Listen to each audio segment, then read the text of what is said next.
So at the end of 2022, last month, Donald Trump was reeling politically. His 2024 campaign launch had failed to launch. It was kind of embarrassing.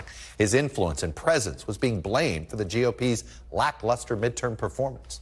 A special counsel had been named to investigate him. All the while, his personal behavior was becoming more and more unhinged. He was desperately calling for the suspension of the Constitution. He was meeting with known bigots and white supremacists for dinner. He was making racist comments and personally attacking his former transportation secretary, Elaine Chao. At the time, his days as the de facto leader of the Republican Party truly seemed numbered. Big-name Republicans were hitting the airwaves fed up, signaling they were ready to move on.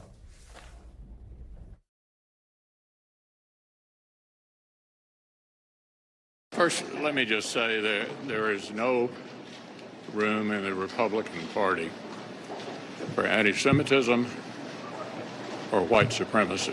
I don't think anybody, though, should have a meeting with Nick Fuentes, and his views are nowhere within the Republican Party or within this country itself. I vehemently disagree with the statement that Trump has made. Trump has made, 1,000 statements in which I disagree. The former president, I don't see that he has a path, through winning in 24.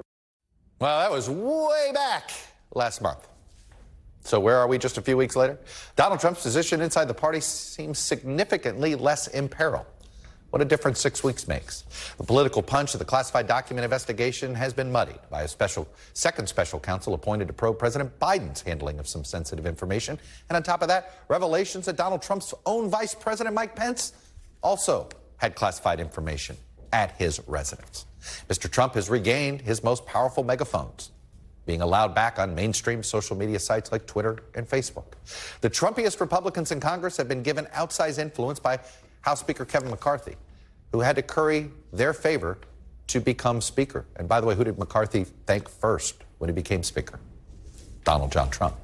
And far from blaming Trump for the party's 2022 midterm failures, tomorrow's vote to elect a chair of the Republican Party is actually a choice among 3 Trump loyalists.